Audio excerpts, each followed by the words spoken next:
você chegar ao templo por causa da verdade.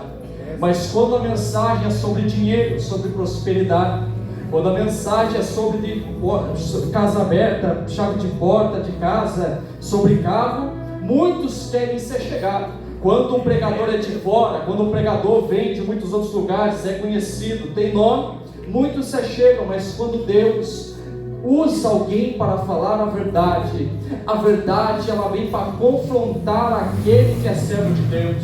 Quando a verdade se chega nas nossas vidas, ela nos traz revelações valiosas para o nosso entendimento humano, para que nós possamos entender o plano de Deus para as nossas vidas. Nessa noite você veio aqui porque você é alguém que procura a verdade. Você está nesse grupo, os louvores foram louvados, aqui já foi orado, agora chegou a hora de nós conhecermos a verdade. Ninguém conhece a verdade senão pela palavra do Senhor.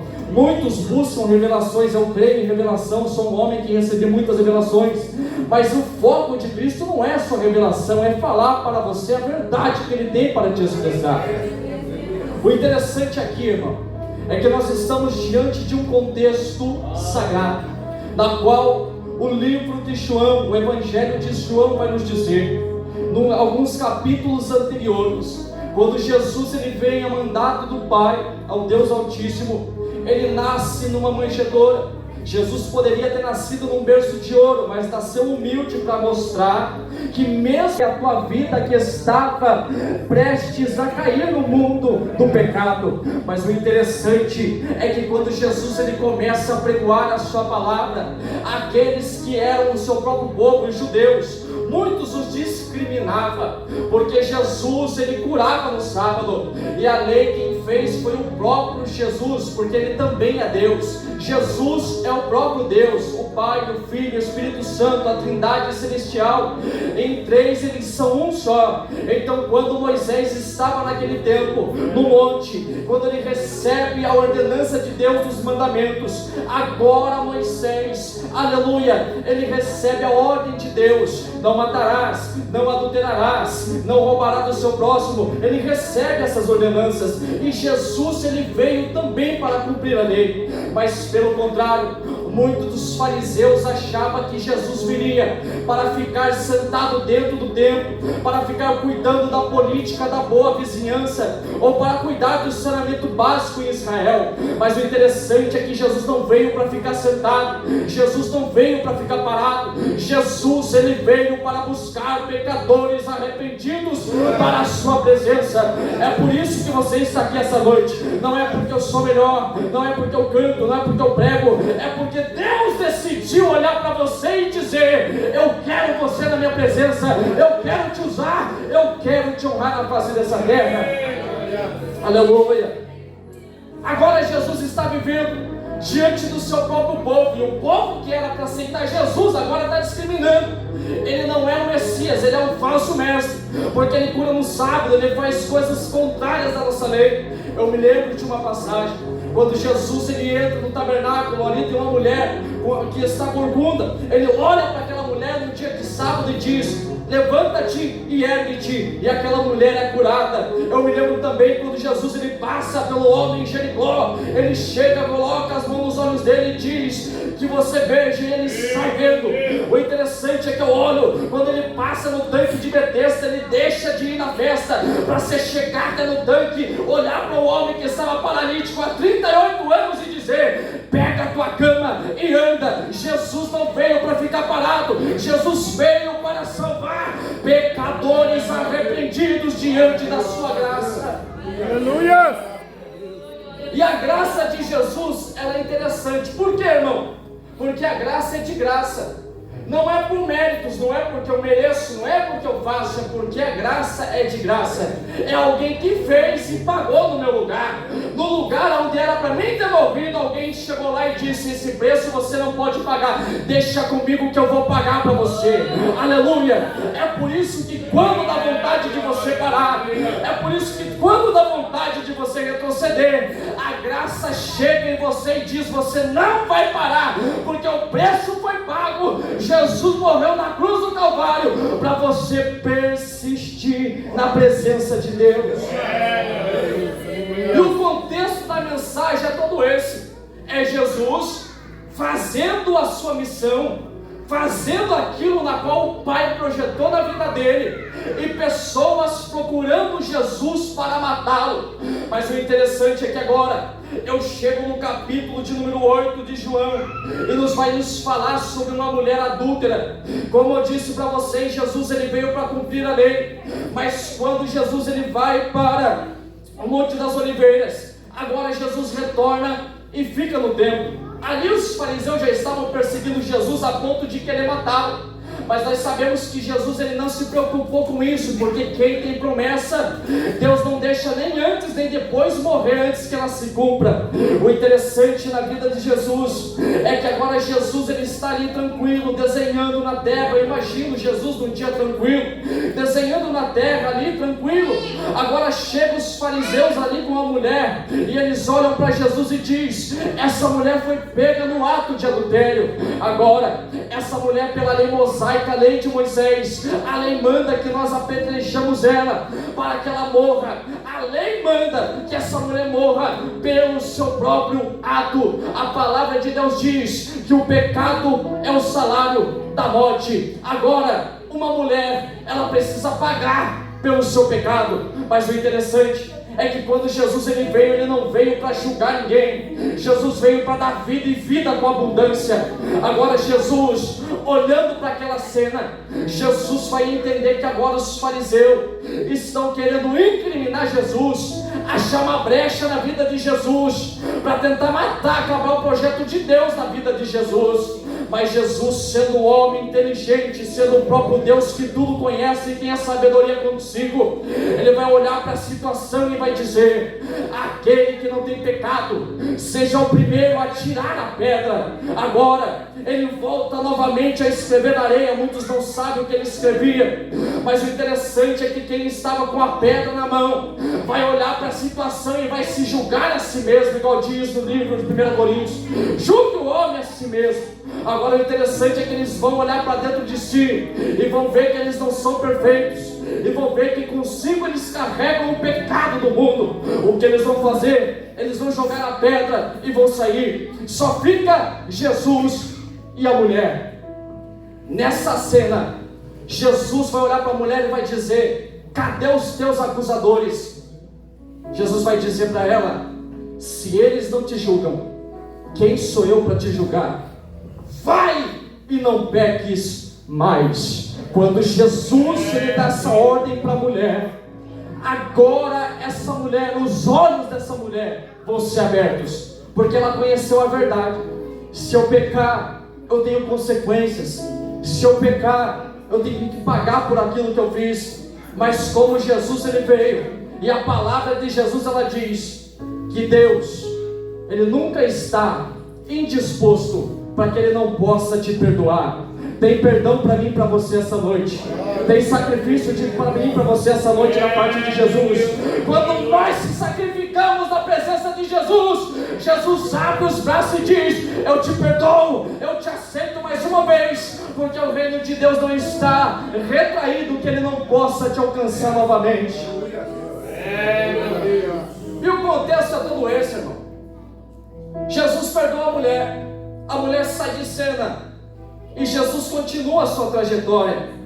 Mas o interessante é que, como eu disse para você, que estamos falando sobre libertação, sobre salvação, sobre arrependimento, é impossível também de nós não falarmos de João Batista. Quem foi João Batista? João Batista, ele tinha um grau de parentesco com Jesus. Primeira coisa, João, ele era primo de Jesus. João tinha uma afinidade tão grande com Jesus, a ponto de eles serem amigos. E o interessante é que quando Jesus ele veio, Jesus, como eu disse para vocês, ele não veio somente para ficar sentado. Ele teve que lidar com 3 tipos de crises. A primeira crise que Jesus teve que lidar foi com a crise política, porque muitos ali, a sociedade romana e muitos dos israelitas não aceitavam o que eles faziam. A segunda crise é a crise social. Porque muitos ali colocavam fardos maiores sobre os ombros dos camponeses, sobre dos ricos e sobre dos pobres, que nem eles mesmos conseguiam carregar. Aqui eu estou falando dos fariseus. E a terceira, religiosa, pois eles pregavam, mas não viviam o que pregavam. O interessante é que hoje o cenário não é diferente. Hoje nós vemos muitos que pregam, muitos que têm renome, muitos que têm nome, muitos que pregam para vir para esses lugares. Mas se você chamar para ir na tua casa, para levar uma palavra de consolo, ele não vai, porque ele quer reconhecimento, aleluia. Se você chamar para vir num culto como esse, onde tem aqui no mínimo umas 20 pessoas, ele não vem, porque ele quer público, ele quer auditório, ele quer aparecer, ele quer dinheiro, ele quer fama. Mas cadê a presença do Espírito Santo? O que adianta ganhar o mundo inteiro e perder a sua própria alma? Muitos hoje estão correndo atrás de coisas infutáveis, na qual quando nós morremos tudo vai ficar, mas a alma ela tem um destino, na qual é o destino que a tua alma vai essa noite. Pergunta para quem está do lado, olha como é de profeta e fala: para onde vai a tua alma? Hoje muitos pegam, presbítero Valcinei, prosperidade. Muitos hoje querem a porta aberta, mas quando se fala de inferno e renúncia, só vem quem está preparado para ouvir.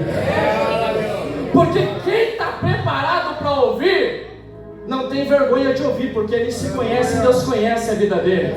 Agora aquele que não gosta de ouvir é sinal que tem algo errado. Eita glória!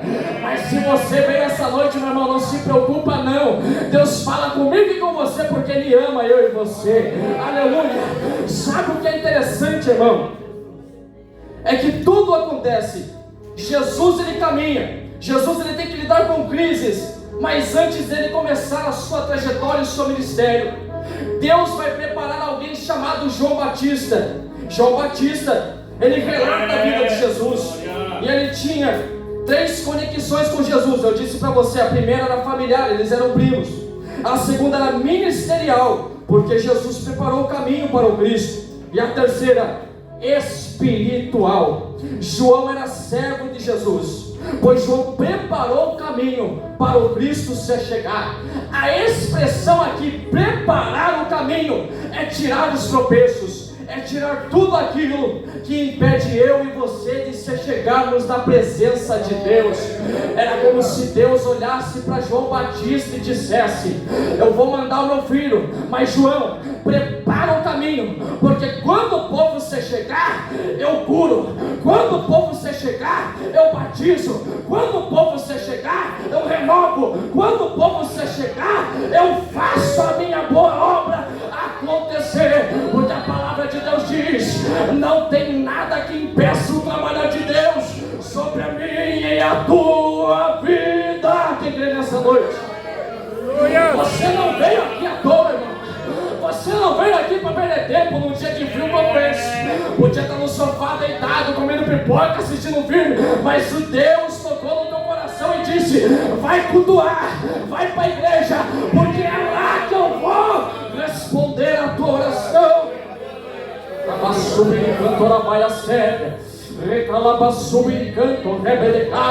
É por isso, irmão, que ministério não é para covarde.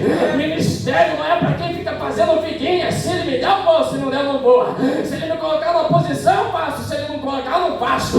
Ministério é para quem tem conhecimento que Jesus, ele veio para dar vida e vida com abundância. Não porque você merece, mas porque Deus decidiu colocar você no lugar de destaque. Aleluia. Tem alguém me entendendo nessa noite? João caminha, e o pai é tão interessante que ele honra os seus filhos, não é no lugar de destaque. Ele sempre vai honrar eu e você no anonimato, porque o que aparece muitas vezes é a árvore, mas o que está sustentando ela é a raiz. A árvore aparece, mas quem sustenta é a raiz. Sabe o que os fariseus faziam? Os fariseus se preocupavam mais com o que aparecia do lado de fora, mas esquecia de se preocupar com o que não aparecia. Era o anonimato que Deus olhava para eles e dizia: eu conheço vocês por fora, mas por dentro está podre já faz tempo. O que adianta, irmão, nós somos bonitos por fora, mas não temos uma vida de comunhão com Deus, não temos uma vida de sensibilidade com Deus. Sabe o que é a verdade? A verdade é quando nós reconhecemos que somos falhos, pecadores, errantes, mas que a graça de Deus ela chega e diz: se você se arrepender, tem porta aberta para você novamente. Se você se arrepender, tem presença de Deus descendo para você novamente. Se você se arrepender, a minha graça te basta. Aleluia! Deus Todo-Poderoso, aleluia! João é alguém que foi escolhido para tirar os tropeços. E olha como Deus é tão interessante. É que Ele usa João, um homem humilde de coração, para ser colocado no deserto. João, quando vai para o deserto, ele vai para se cumprir o que estava escrito em Isaías 40, versículo de número 3. A voz do que clama no deserto. Deus precisava colocar alguém que clamasse no deserto. Deus precisava de alguém que não ligasse para o ambiente, para clamar no meio do deserto. E o contexto é tudo esse. Eu olho para a história e eu vejo que João, ele não reclamou do cenário que Deus colocou ele, porque hoje muitos querem fazer, mas querem ganhar algo em troca. Mas naquele tempo quem fazia não ganhava nada, porque tudo é para Ele, a glória é para Ele, o louvor é para Ele, a adoração é para Ele, o teu culto nessa noite é para Ele. Se você veio aqui nessa noite, você não veio por causa do pregador, por causa do pastor, por causa do pastor Valcinei, por causa do Fidesz. Não, você veio essa noite porque você tem um compromisso com Deus. Se você tem um compromisso com Deus, abre a tua boca agora e clama a Ele. O culto nessa noite é para Ele. Ora vai a cega, suplicando na bacalabai. Aleluia! Tem muitos lugares, irmão, em que os templos estão cheios, mas a presença de Deus não se achega mais. Tem muitos templos hoje que o pregador pode até ser bom, a mensagem pode até ser boa, o louvor pode até ser bom, mas o que edificou na tua vida, no final de tudo, foi só barulho e só gritaria. Mas aonde tem presença de Deus, tem barulho, tem louvor, tem gritaria, mas tem presença, vem acompanhado de presença de Deus. Aleluia!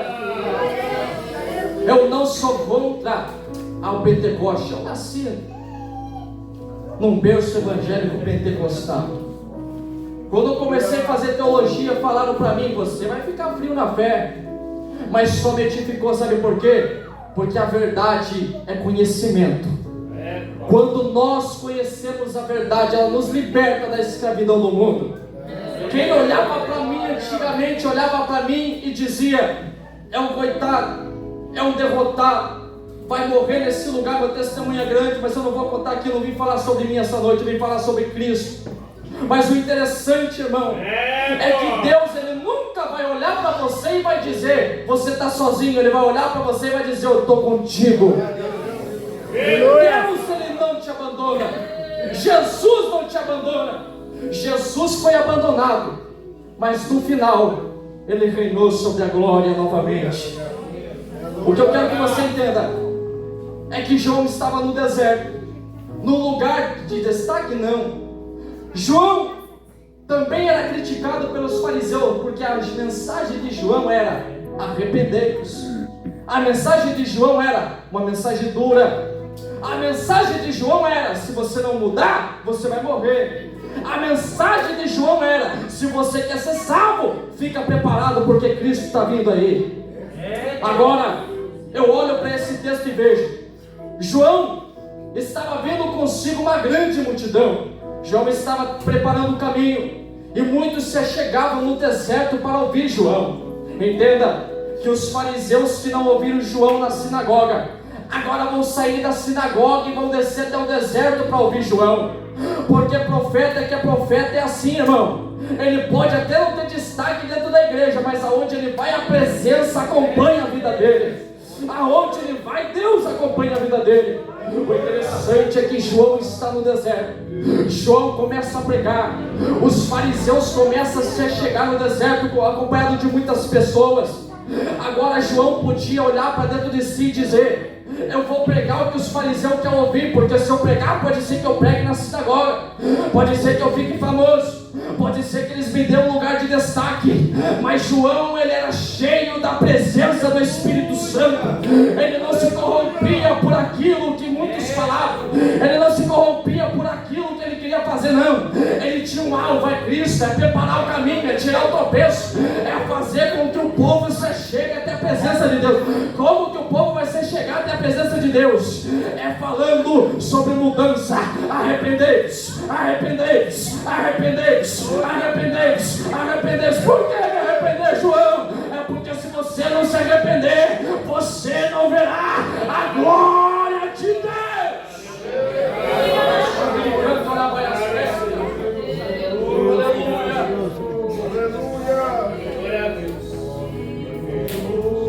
Tem arrependido aqui essa noite? Todos nós pecamos, irmão. Ninguém é super crente, não. Porque muitos olham lá fora, olha ele lá, é super crente, não erra, não peca, nós somos todos falhos. A Bíblia diz: aquele que diz que não tem pecado, já pecou, já mentiu. O único que não teve pecado se chama Jesus Cristo. Então faça igual Jesus. Não julga quem caiu, estende a mão para ele levantar. Diga para ele assim: eu sou igreja, eu estou contigo. Você caiu agora, mas amanhã você vai estar de pé. O que a igreja dos últimos tempos tem feito foi julgar e esquecer de estender a mão. Jesus, que podia julgar, podia ter julgado, podia, mas não julgou. Então quem somos nós para julgar alguém na face da terra? Mas a palavra do Senhor nos diz essa noite: arrependei-vos, porque é chegada a hora. João então está pregando no deserto, entenda isso. João está pregando, e junto com ele vai se chegando muitas pessoas de renome, os fariseus, escribas, muitos se chegam ali no deserto, porque João estava pregando e a mensagem de João estava sendo preparada, estava dando ibope. Mas João não mudou a mensagem por credibilidade. Ele podia ter mudado a mensagem para credibilizar eles. Se eu mudar a mensagem, eles vão gostar e vão me colocar lá dentro. Mas não.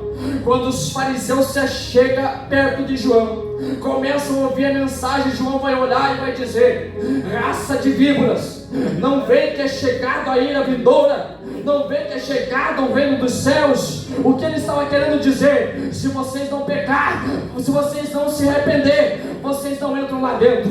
Se vocês não se arrepender, vocês não vão se chegar no trono, do lado do trono de Deus. Deus se sentado ao lado da destra de Jesus e o Espírito Santo. Se vocês não se arrepender, vocês não vão conseguir entrar dentro do reino celestial. Agora nós vemos hoje muitos lugares, irmão. Vou falar, Jesus. Nós vemos hoje muitos lugares. Tem mensagens fortes, mas não tem mais arrepender-se. A maior mensagem da Bíblia é essa: arrependimento. Aleluia. Porque o arrependimento, irmão, ele faz nós olharmos para dentro de nós mesmos, igual Isaías olhou e disse: eu sou um homem que habito no meio de um povo de impuros lábios. Eu sou um homem de impuros lábios que habito no meio de um povo de impuros lábios. Quando ele reconhece que ele é um homem impuro pelo seu próprio testemunho, Deus abre os olhos dele para ver a glória de Deus. Porque se tem crente arrependido, tem mudança. Se tem crente arrependido, Deus troca as vestes. Se tem crente arrependido, Deus levanta. Se tem crente arrependido, Deus honra, Deus vai honrar você. Deus vai honrar a tua casa. Aí nós olhamos para esse cenário, nós vemos que João está no deserto e João não reclama. Talvez o problema da tua vida seja todo esse. Você olha para a tua casa e você vê um deserto. Você olha para o seu trabalho e você vê um deserto. Você olha para a sua vida financeira e você vê um deserto. Você olha para o quadro da tua vida vida e você vê um deserto, mas não se preocupa com isso. Foi no deserto que João deu resultado. É nesse deserto que Deus vai fazer